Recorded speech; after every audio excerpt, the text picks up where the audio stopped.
గుండె నిండా గుడిగంటలు మే 15th episode. సత్యాన్ని అల్లాడించిన గతం.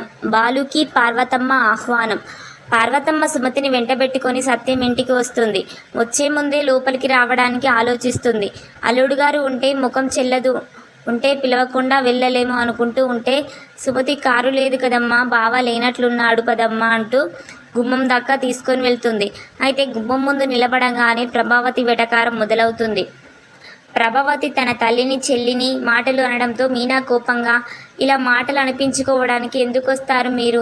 పిలవని పేరంటంలా వెళ్ళండి ఇంటికి, ఏదైనా ఉంటే నేను ఫోన్ చేస్తాను వెళ్ళండి అని తిడుతుంది తల్లిని చెల్లిని.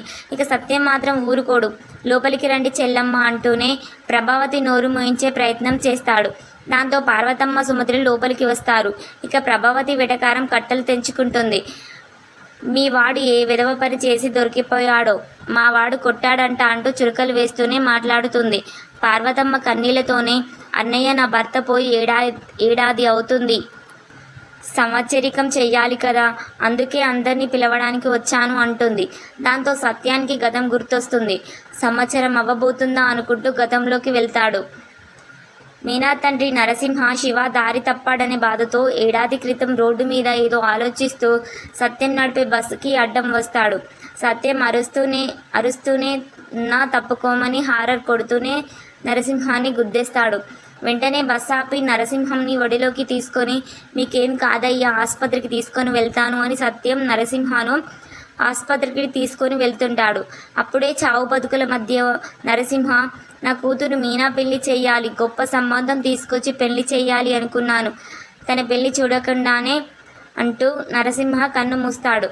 దాన్ని గుర్తు చేసుకున్న సత్యం బాధగా, ఆ సంఘటన జరిగి చాలా రోజులు, ఆ దృశ్యం కళ్ళ ముందే కదలాడేదమ్మా, మీనాను నా కోడలుగా తెచ్చుకున్నాను, ఆ తప్పు నన్ను వెంటాడుతూనే ఉంది అంటాడు పార్వతమ్మతో సత్యం.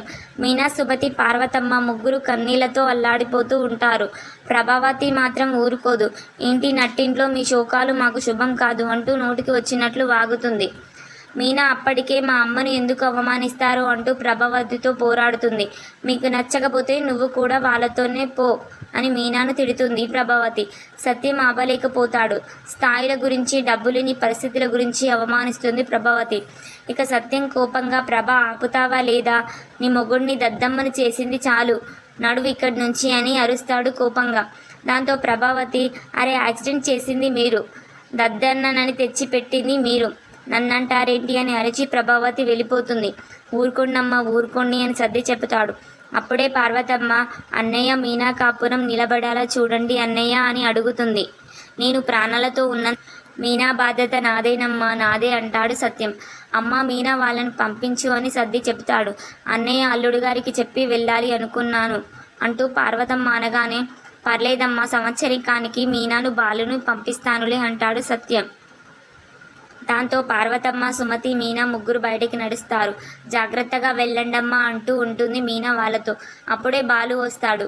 చూసి చూడనట్లుగా లోపలికి వెళ్ళబోతుంటే పార్వతమ్మ, అల్లుడు గారు బాగున్నారా అంటుంది మర్యాదగా. బాలు మాత్రం మాట్లాడకుండా వెళ్ళిపోతాడు కావాలని. మీనా వెంటనే, అమ్మ బాధపడకు, మామయ్య గారు పంపిస్తా అన్నారు కదా, సంవత్సరికానికి నేను ఆయన కలిసే వస్తాం వెళ్ళు అంటూ సర్ది చెప్పి పంపేస్తుంది. ఇక లోపలికి మీనా వచ్చేసరికి సత్యంతో బాలు మాట్లాడుతూ ఉంటాడు. సత్యం సంవత్సరికానికి వెళ్ళు అని బాలుతో అనగానే, అక్కడికి వెళ్తే శివ ముఖం చూడాలి నాన్న, అది నాకు ఇష్టం లేదు అంటాడు బాలు.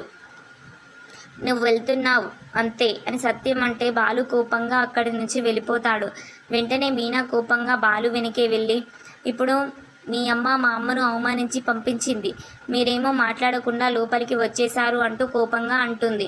నేను మాట్లాడితే గొడవలు అవుతాయి, అందుకే వచ్చేసా అంటాడు బాలు. మీరు మా తమ్ముడిని కొట్టిన అల్లుడు హోదా ఇస్తూ మిమ్మల్ని సంవత్సరికానికి పిలవడానికి మా అమ్మ వచ్చింది, అది గుర్తు పెట్టుకోండి, మా వాళ్ళ మీద కోపాన్ని చూపించకండి అనేసి మీనా కోపంగా వెళ్ళిపోతుంది. ఇక కమ్మింగ్ అప్లోనే బాలు సంవత్సరికానికి వెళ్తే శివ బాలులకు మళ్ళీ గొడవ జరుగుతుంది.